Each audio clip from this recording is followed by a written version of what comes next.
kok hu dibaca panjang kayak gitu. Sekarang ketemu dengan huruf mim, huruf idgham bi gunnah, maka hukum idgham bi gunnah. Assalamualaikum warahmatullahi wabarakatuh.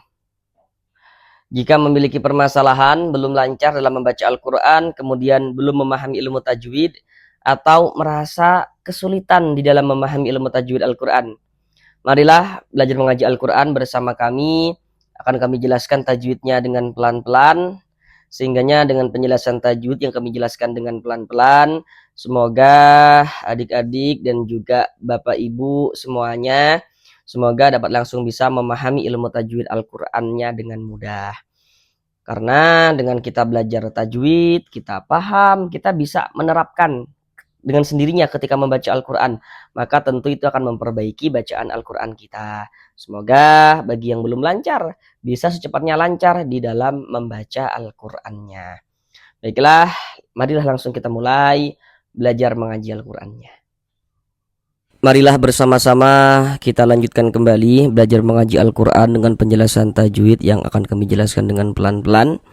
Sekarang ini kita masuk kepada surah Ar-Rahman ayat yang ke-71 dan juga ayat yang ke-72. Mari kita baca bersama-sama terlebih dahulu dengan pelan-pelan. Kami bacakan dengan pelan-pelan agar mudah untuk diikuti ya, untuk melatih bagi yang belum lancar dalam membaca Al-Qur'annya. Setelahnya kita pelajari juga tajwidnya itu dengan pelan-pelan. A'udzu billahi minasy syaithanir rajim. Bismillahirrahmanirrahim. Fabi ayyi ala'i rabbikuma tukadziban.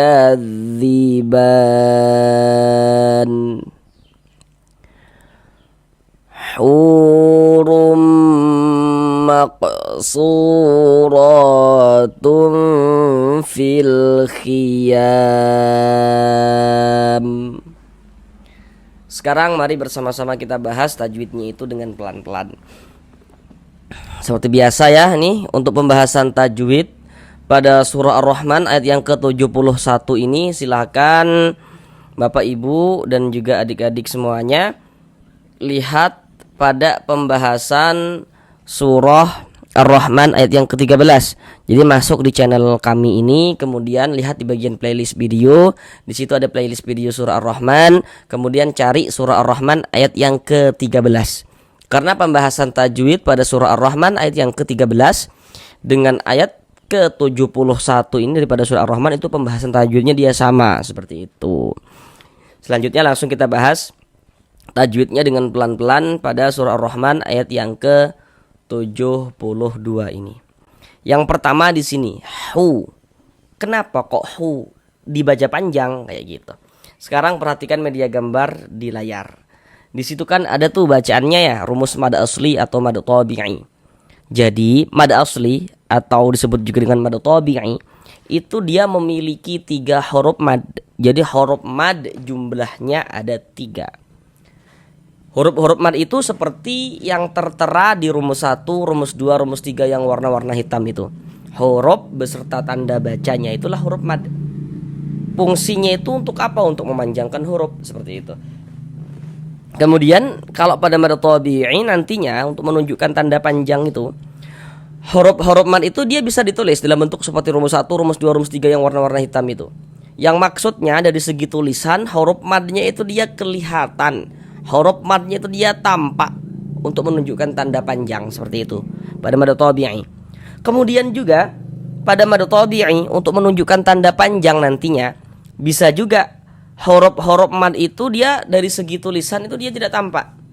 Karena huruf madnya itu dia hanya dikira-kirakan, diberi tanda-tanda panjang seperti rumus 1, rumus 2, rumus 3 yang warna-warna hijau itu.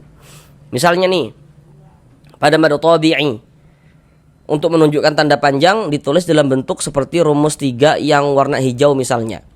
Oh, berarti dapat kita kira-kirakan bahwasanya di situ ada huruf mad yang terletak di rumus 3 yang warna hitam itu. Nah, jadi di situ ada alif sebelumnya harokat fathah gitu.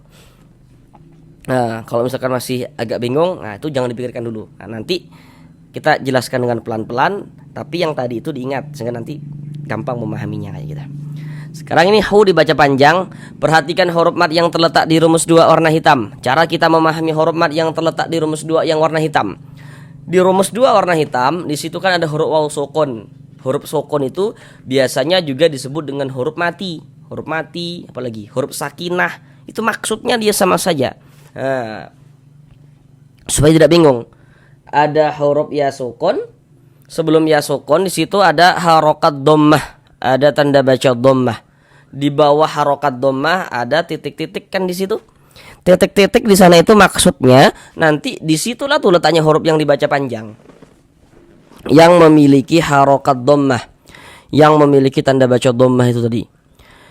Jadi kalau kita pahami dari awal, cara kita memahami huruf mad yang terletak di rumus 2 yang warna hitam, yakni kalau baca Al-Quran bertemu waw sukun, sebelum waw sukun ada huruf yang memiliki harokat dhammah, maka huruf yang memiliki harokat dhammahnya dibaca panjang.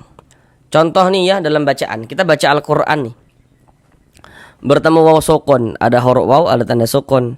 Sebelum waw sukun sebelah sininya ada ini nih, ada harokat dhammah. Ini namanya harokat dhammah, ini atau baris dhammah atau tanda baca dhammah. Ada waw sukun atau waw mati, sebelah sininya ada harokat dhammah.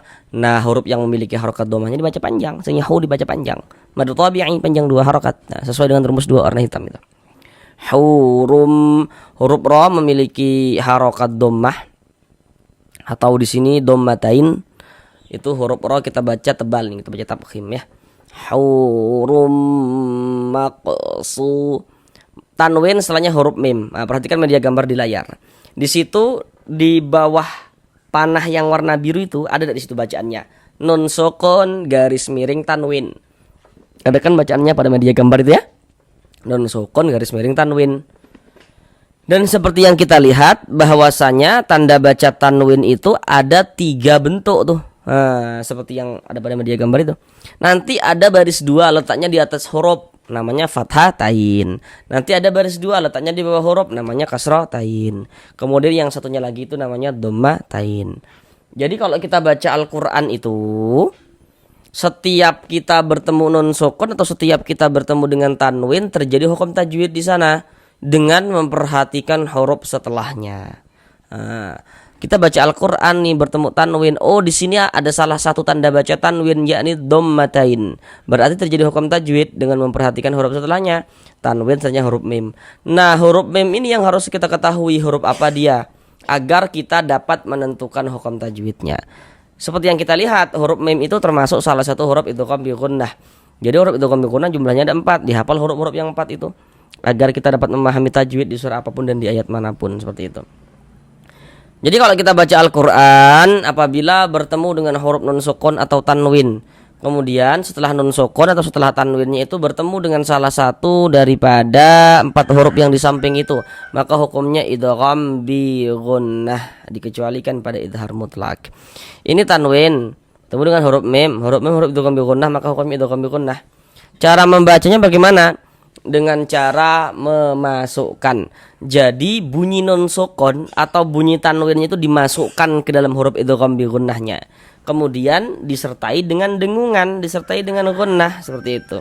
Sehingga ini kita baca rum, jangan dibaca run, hurun, jangan, tapi dibaca hurum, rum, masuk ke huruf mim bunyi tanwinnya, sehingga ini dibaca rum. Kemudian digunnahkan, didengungkan, sehingga di bagian rum, di bagian situnya tuh suaranya itu kita tahan sejenak, kita gunnahkan kira-kira sepanjang 2 harokat. Hurum maqsu, huruf qaf sukun, maqo, kok mantul gitu kan. Nah, perhatikan media gambar di layar. Huruf qalqalah jumlahnya ada 5. Jadi huruf-huruf yang 5 itu silahkan dihafal. Huruf-huruf yang 5 itu kalau dia dalam keadaan sukun atau dalam keadaan mati, baik itu sukunnya sukun asli atau sukunnya itu sebab kita sukunkan karena berwakaf, maka huruf-huruf yang 5 itu kalau dalam keadaan sukun dia mantul. Jadi terjadinya qalqalah kalau hurufnya sukun. Kalau hurufnya nggak sukun ya nggak terjadi qalqalah kayak gitu. Ini huruf kaf sukun mantul, mako mantul gitu. Dan ini dia masuk kepada qalqalah kecil, qalqalah sugro. Karena dia terletak di tengah kata atau di tengah kalimat. Maqsu dibaca panjang. Nah, untuk di sini media gambar nggak kami tampilkan lagi agar kita langsung bisa latihan tanpa bantuan media gambar. Karena tadi sudah kita jelaskan dengan detail ya. Pasti di sini Bapak Ibu dan juga adik-adik semuanya sudah dapat tahu nih gitu. Kenapa kok dibaca panjang? Nah, kenapa kok dibaca panjang nih gitu? Sama penjelasannya, kenapa kok dibaca panjang? Sama, kenapa kok dibaca panjang? Baca Al-Quran bertemu waw sukun, ada huruf waw, ada tanda sukun nih. Sebelum waw sukun sebelah sininya ada harokat dhammah. Maka huruf yang memiliki harokat dhammahnya dibaca panjang. Sehingga dibaca panjang. Madu tabi'i panjangnya 2 harokat. Kalau di media gambar tadi itu di rumus 2 warna hitam penjelasannya ya. Kemudian huruf ra memiliki harokat fathah, tanda baca fathah. Ini huruf ra juga kita baca tebal, kita baca tafkhim, sehingga dengan menaikkan pangkal lidah kita ketika kita mengucapkannya. Kemudian ra dibaca panjang. Nah, sekarang perhatikan rumus 3 yang warna hijau. Kalau baca Al-Quran bertemu dengan huruf, di atas huruf tersebut ada tanda seperti ini. Ada tanda harokat fathah tapi bentuknya berdiri seperti ini, berbentuk alif kecil seperti ini. Nah, maka huruf kalau di atasnya ada tanda seperti ini baca panjang, sehingga ra dibaca panjang. Nah, maka di sini dapat kita kira-kirakan, kita masukkan ke rumus 3 yang warna hitamnya itu. Oh, kalau mad tabi'i untuk menunjukkan tanda panjangnya itu ditulis dengan tanda panjang seperti ini. Nah, berarti di sini dapat kita kira-kirakan bahwasanya di sini ada huruf mad, yakni ada alif sebelumnya harokat fathah. Huruf yang memiliki harokat fathah ya huruf ra, karena huruf ra yang dibaca panjang kayak gitu. Kita masukkan ke rumus 3 yang warna hitamnya itu. Mad tabi'i panjang 2 harokat. Tanwin setelahnya huruf fa. Nah, tadi kan sudah kami katakan tuh ya, di mana ada nun sukun atau di mana ada tanwin terjadi hukum tajwid di sana dengan memperhatikan huruf setelahnya. Tanwin setelahnya huruf fa. Nah, huruf fa ini yang harus kita ketahui huruf apa dia, seperti itu, agar kita dapat menentukan hukum tajwidnya. Nah, kita lihat lagi media gambar tuh. Huruf fa termasuk salah satu huruf ikhfa hakiki. Huruf ikhfa hakiki jumlahnya ada 15. Supaya kita dapat menguasai hukum ikhfa hakiki yang 15 itu, kita hafal huruf-hurufnya. Kalau kita hafal huruf yang 15 itu, kita bakalan tahu tuh tentang hukum ikhfa hakiki di surah apapun dan di ayat manapun. Jadi kalau kita baca Al-Quran bertemu nun sukun atau tanwin, setelah nun sukun atau setelah tanwinnya itu bertemu dengan salah satu daripada 15 huruf yang di samping, maka hukumnya ikhfa hakiki. Sedangkan huruf fa dia masuk kepada ikhfa hakiki awsat, huruf fa. Karena dari segi makharijul huruf, antara huruf nun dengan huruf fa itu letaknya itu dia di tengah, pertengahan, tidak jauh juga tidak dekat. Huruf nunnya mana gitu kan. Nah, ini tanwin ya. Tanwin itu ada huruf nunnya di ujungnya tuh. An, in, un, ban, bin, bun, tan, tin, tun. Nah, ini kita baca tun ujungnya. Kalau kita mengucapkan tanwin, di ujungnya ada nun sukunnya kan.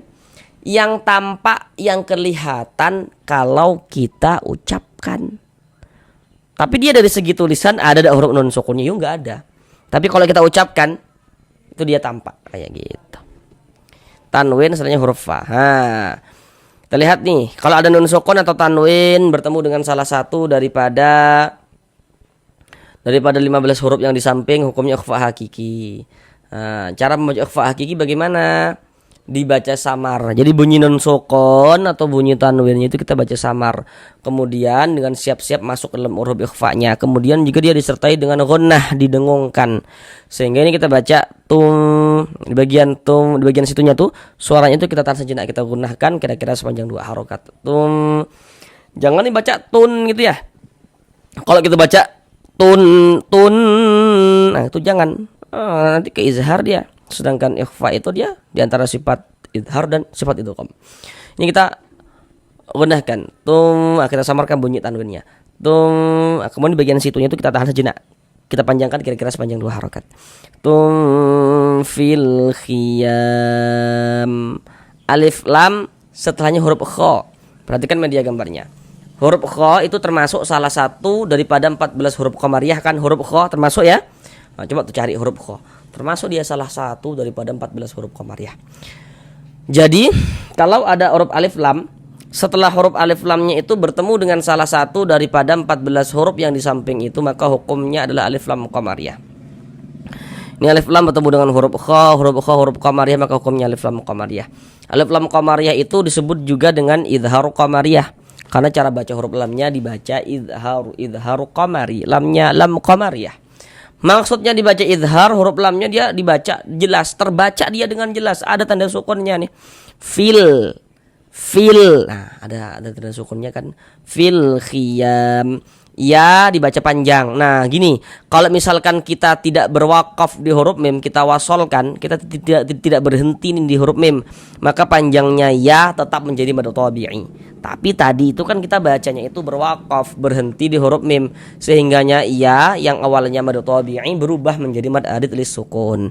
Namun yang perlu untuk kita ketahui terlebih dahulu, kenapa kok ya dibaca panjang, tanda panjangnya ya apa, kayak gitu. Sekarang perhatikan rumus 3 warna hitam.